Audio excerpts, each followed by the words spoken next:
Hello friends, welcome to my channel multi champ. మన multi ఛాంప్లో ఇవాల్టి special Telugu వారికి ఎంతో ప్రీతికరమైన గోంగూర శనగపప్పు కర్రీ. అయితే ఈ గోంగూర శనగపప్పు కర్రీని చాలా అంటే చాలా ఈజీగా ఎలా తయారు చేసుకోవాలో చూసేద్దామా? మరి ఇంకెందుకు ఆలస్యం, నా వీడియోని జాగ్రత్తగా స్కిప్ చేయకుండా చూసి ఈ టేస్టీ గోంగూర శనగపప్పుని మీ సొంతం చేసుకోండి. ఫ్రెండ్స్, ఈ కర్రీ కోసం ముందుగా నేను ఇక్కడ పెద్ద కట్టలు 2 కట్టలు, అంటే మామూలు చిన్న కట్టలు అయితే ఒక 5 కట్టలు గోంగూర వరకు అవుతుంది, 5-6 కట్టల వరకు. ఓకే, ఇలా పెద్ద కట్టలు అంటే ఈ సైజు, ఈ లావున, ఓకే, ఈ లావున కట్టలు ఉన్నాయన్నమాట. ఈ లావున కట్టలు 2 కట్టలు నేను తీసుకొని ఇలా చక్కగా ఒలిచేసుకొని, అది కూడా పుల్ల గోంగూర, చూసారా, పులి గోంగూర అని కూడా అంటారు, పుల్లగా ఉంటుంది ఇది. ఓకే, అది ఒలుచుకొని బాగా శుభ్రం చేసేసి పక్కన పెట్టుకున్నాను. అలాగే 1 అవర్ బిఫోర్ శనగపప్పు చూడండి, ఒక గుప్పెడు శనగపప్పు వరకు నానబెట్టుకున్నాను అనమాట. ఒక 1 అవర్ క్రితం నానబెట్టేసుకున్నాను. ఒక 1 అవర్ పాటు ఇలా నానబెట్టేసుకున్న శనగపప్పు, అదేవిధంగా పెద్ద సైజు ఉల్లిపాయ, అంటే ఈ మాత్రం పెద్దది, చాలా పెద్ద సైజు ఉల్లిపాయ, ఒకే ఒక ఉల్లిపాయ తీసుకొని ఇలా సన్నగా తరిగేసుకున్నాను. అదేవిధంగా కొంచెం కరివేపాకు, 4 పచ్చిమిరపకాయ చీలికలు ఇలా తీసుకున్నాను అనమాట. ఓకే, ఇప్పుడు మనం ఈ కర్రీని ఎలా తయారు చేసుకోవాలో చూద్దాం. ఇప్పుడు స్టవ్ మీద ఒక ప్యాన్ పెట్టుకొని ఇందులో సుమారుగా 2 టేబుల్ స్పూన్స్ వరకు ఆయిల్ వేసుకున్నాం. దీనికి కొంచెం ఆయిల్ ఉంటే బాగుంటుంది ఫ్రెండ్స్, కాబట్టి 2 టేబుల్ స్పూన్స్ వరకు ఆయిల్ వేసుకొని ఆయిల్ని కాస్త వేడెక్కిద్దాం. ఎస్, ఆయిల్ కాస్త వేడెక్కింది ఫ్రెండ్స్, మరీ ఎక్కువైతే వేడెక్కర్లేదు. ఓకే, కాస్త వేడెక్కిన తర్వాత ఇందులో 1/2 టీ స్పూన్ వరకు ఆవాలు, అదేవిధంగా 1 టీ స్పూన్ వరకు జీలకర్ర వేసుకొని వీటి రెండింటిని చిటపట్లాడిద్దాం. చూసారు కదా, చక్కగా చిటపట్లాడుతున్నాయి కదా. ఇప్పుడు మనం ఇదే స్టేజ్లో జాగ్రత్తగా మనం చూపించుకున్నాం కదా ఉల్లిపాయలు, ఓకే, కరివేపాకు, పచ్చిమిరపకాయలు, వీటన్నింటిని కూడా ఇందులో వేసేసుకున్నాం.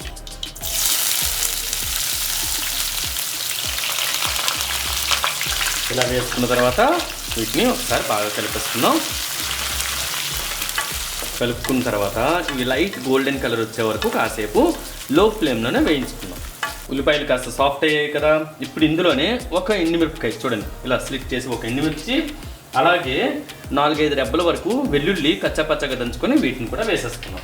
వేసుకొని ఒకసారి బాగా కలిపేసుకున్నాం ఫ్రెండ్స్. కలిపేసుకున్న తర్వాత మీడియం ఫ్లేమ్లో కాసేపు వేయించుకున్నాం. ఇలా ఉల్లిపాయలన్నీ వేగాయి కదా. వేగిన తర్వాత మనం ముందుగా నానబెట్టుకున్న శనగపప్పును వేసేసుకున్నాం. ఈ కర్రీ చాలా సింపుల్, అలాగే చాలా అంటే చాలా టేస్టీగా ఉంటుంది ఫ్రెండ్స్. డెఫినెట్గా మధ్యలో ఎప్పుడు కొంచెం వంట చేయబుద్ధి కానప్పుడు ఈ కర్రీ చేసుకోండి, సింపుల్గా అయిపోతుంది, అలాగే టేస్టీగా కూడా ఉంటుంది. ఇలా కలిపేసుకున్నాం కదా. కలిపేసుకున్న తర్వాత ఇప్పుడు ఇందులో శనగపప్పు ఉడకటానికి కాస్త వాటర్ వేసేసుకున్నాం. ఇలా వాటర్ వేసేసుకొని మనం స్టవ్ని జస్ట్ మీడియం ఫ్లేమ్లో పెట్టుకుందాం. ఇలా మీడియం ఫ్లేమ్లో పెట్టుకున్నాక ఇప్పుడు మూత పెట్టి శనగపప్పుని కాస్త ఉడకనిద్దాం. ఫ్రెండ్స్, ఒకసారి మనకి శనగపప్పు అనేది ఉడికిందో లేదో చూద్దాం. ఇలా పప్పుని తీసుకొని ఒకసారి చూద్దాం. ఎస్, ఉడికింది ఫ్రెండ్స్. ఇప్పుడు మనం దీన్ని ఒకసారి కలుపుకొని ఇందులోనే ఒక 1/2 టీ స్పూన్ వరకు పసుపు వేసుకుందాం. అలాగే ముందు మనం కడిగి శుభ్రం చేసుకొని పెట్టుకున్నాం కదా గోంగూర అంతటిని వేసేసుకున్నాం.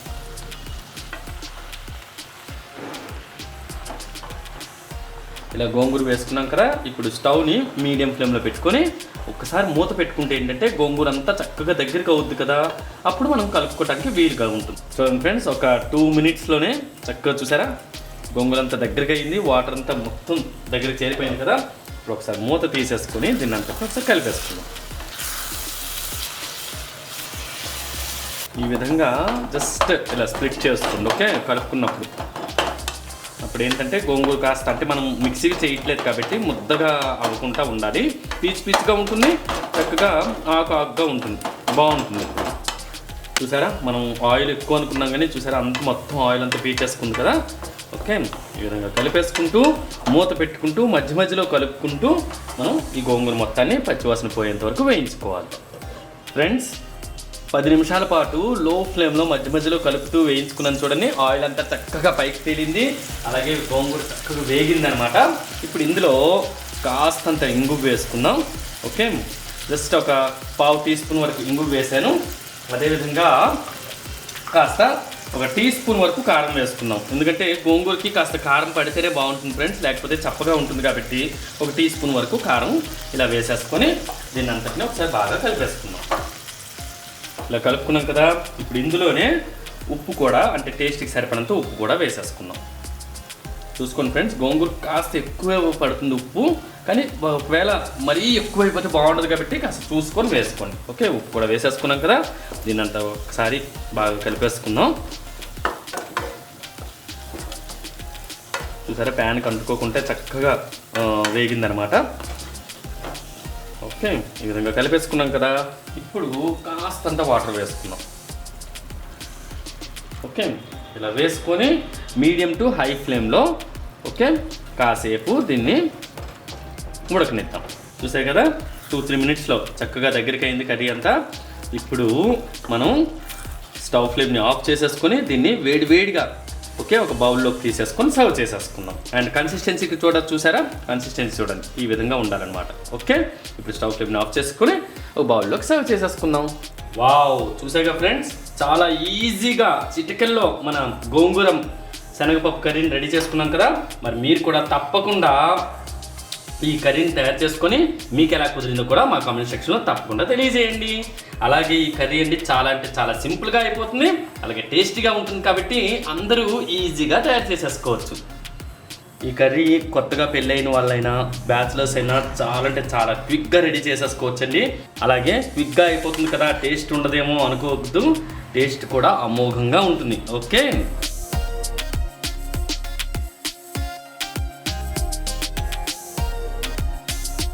మరి మీకు కనుక మా వీడియో నచ్చినట్లయితే సబ్స్క్రైబ్ చేయండి, షేర్ చేయండి అండ్ లైక్ చేయండి. Thank you friends, bye bye.